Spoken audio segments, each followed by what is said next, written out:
All right, time. Good job. It's just a little bit to get you warm and get you going. Watch out for the camera, Steve. Right, Ronnie, let me use you. So we'll carry on doing the K-guard stuff that we've been doing. We'll just do a quick entry, and then we're going to look at a bit of maintenance and how to kind of keep the position, and we can use a bit of switching to keep the position. All right, so we'll just start off in full guard. Full guard, I don't want to just be kind of like lying here like this. Generally, I want to get some upper body connection. Really, any guard, I want to have some degree of upper body connection. So it might be that I look for like a collar tie. It might be that I'm looking for like a double tricep grip. It might even be like wrists like this, you know, this would be fine. Okay, so some sort of connection to kind of keep him attached to us. So when I open my legs, he doesn't just completely disengage. Okay, so I'll take a double tricep grip.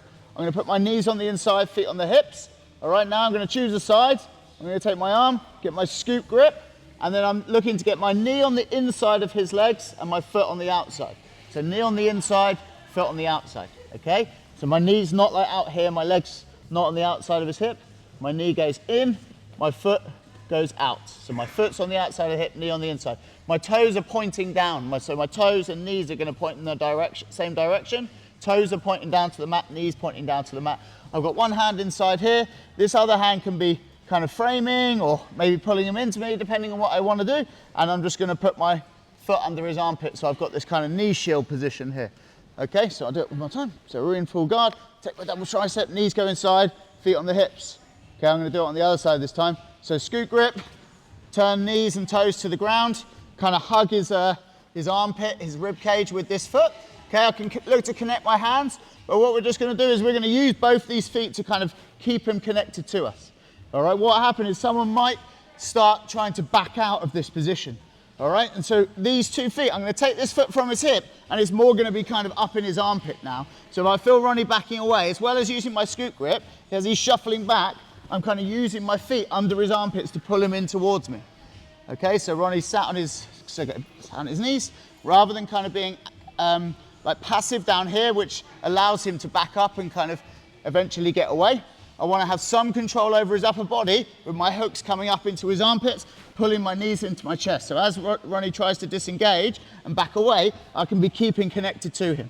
So my scoop grip under the arm and my legs, one leg back heeling under his armpit, my other one with my toes under his armpit, keeping my knees pulled into my chest. This gives me a chance to kind of stay connected to him. All right, so all we'll do is we'll practice the entry from full guard with my knees out, scoop grip, I get in position. My partner's going to try and disengage, so I'm going to bring both my feet up into his armpits and be pulling him in towards me, keeping this single arm scoop grip. All right, so just play around with that position.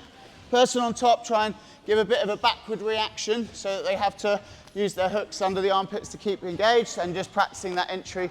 And then we'll look at a switching move, and then we'll look at a sweep and a submission. All right, let's go. So this one's just like a little drill for the fleeing partner. So Ronnie goes down.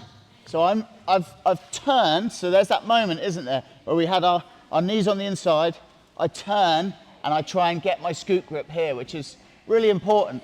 When I first started playing K-guard, often I'd like sort of start in this like seated guard. I'd put my feet in position, and then I'd get like foot locked, or they'd just pass or whatever. This hand is like really important. You know, we can't always necessarily get like this perfect like 2-on-1 breaking the knee down. We are trying to get there, but that won't always happen at first. All right, sometimes it might just be that you get like quite a loose grip on this leg. It might just be like my hand cupping around the hamstring. But this is enough to sort of progress on, to get into the battle of improving our position. All right, this is, at first, it's all going to be about getting into this sort of K position and then improving your position so much to the point where we end up in that sort of backside 50-50 or that 70-30 position where we pass the foot across, okay? But this drill, basically, what we're going to look at is as I go in here, he starts retreating with this knee, okay? So I can't get it. So a simple thing we can do, we're in actually quite a symmetrical position. As he retreats with that knee and I think I'm not going to get it, I'm just going to shift around to the other side and attack the other side because this knee's forward. You can't pull both knees back at the same time. I mean, he can, but he's in a full sprawl at that point, okay? So generally, someone wants to keep good posture on the top, so they're probably going to pull one knee back at a time. He's worried about this one, he pulls the knee back. I just keep my feet on the hips and I spin through and I get to the other side. So it's a nice little drill we can do where as I reach in, Ronnie pulls his knee back, I clamp here around the hips, I turn my toes and knees to the other side, and I scoop in. He pulls that knee back, I keep my clamp, and I pull in, okay? So we'll just do like, let's just work our way across the mat, just practicing that spin on your back, just transferring side to side, all right? And then we'll get into our attacks. He's going limp. Right, we'll look at sweep. So we've come into our K-guard position.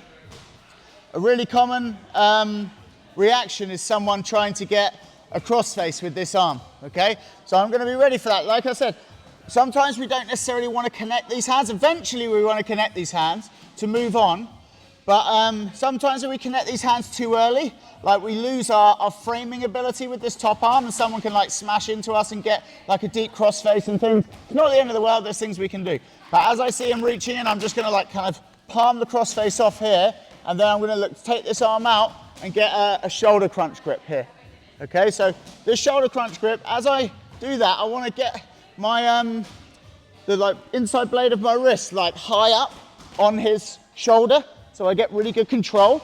And I don't want to kind of drop my elbow down too much, because what happens as I drop my elbow down, my hands kind of go up like this, okay? Whereas if I can keep this inside elbow a bit higher, it actually helps me pull my hands down and crunch into the shoulder a little bit more, okay? So for the sweep, what I'm going to look at doing is I'm going to square up to him a little bit, so I get back to kind of almost like a full guard, but I'm not going to lock my leg. Right, you're right in the way of the camera, mate. All right, I'm going to square up a little bit, but I'm not going to lock my legs. I'm just going to keep them low. My elbow's going to go under his face, and then I'm going to come back the other way, and I'm looking to lift him.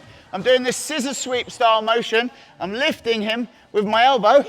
I'm driving him over, and then I end up in the mat position. All right, we'll do it again. So I pull into my K-guard position. He starts trying to cross face. So initially, I'm just going to frame it here with my hand like a C grip. Pull this one out, and then I'm going to look to get my shoulder crunch grip. So I'm looking for like the crease on his t-shirt. My wrist goes over, I go wrist to wrist, and I curl in with this like butterfly grip. I'm going to bring this kind of knee shielding leg out, okay? And I'm keeping this attached to my chest. Shrimp back under, get my scissor position, and then I start using my elbow to lift him up under the chin and take him over into a nice mount position. Okay, the elbow is really important. You'll feel as you kind of pull him down into position, boom, come in. If I can't lift him with the elbow and I'm just trying to get here, he's like really heavy. As I lift him with the elbow, it makes him much lighter, and it kind of off balances him, makes him a bit easier to sweep. So elbow goes under the chin, that levers their head up, legs are scissoring, and then I'm going all the way over into mount. All right, let's do that one, and then I'll come around and give you a hand. So I slide under, I'm in my position, my partner goes to cross face, I frame away, I pull my arm out, and I get my shoulder crunch grip. This time, I'm going to be looking to pull, rather than kind of getting my shoulder crunch grip and we sort of square back under like this. All right, this time, I'm going to take my kind of knee shield out and I bring it in front of his face. And I use my face to push his head away and down. Sorry, I use my knee to push his head away and down. Okay, here. Now I'm going to step round and I come to the hip. I'm going to grab his thumb, so his arm might be in different kind of positions, all right? But what I want to do is take his thumb round so it's kind of facing away from me, and I'm just going to look to bridge in and get my finish with the armbar, all right? So I do it on the other side.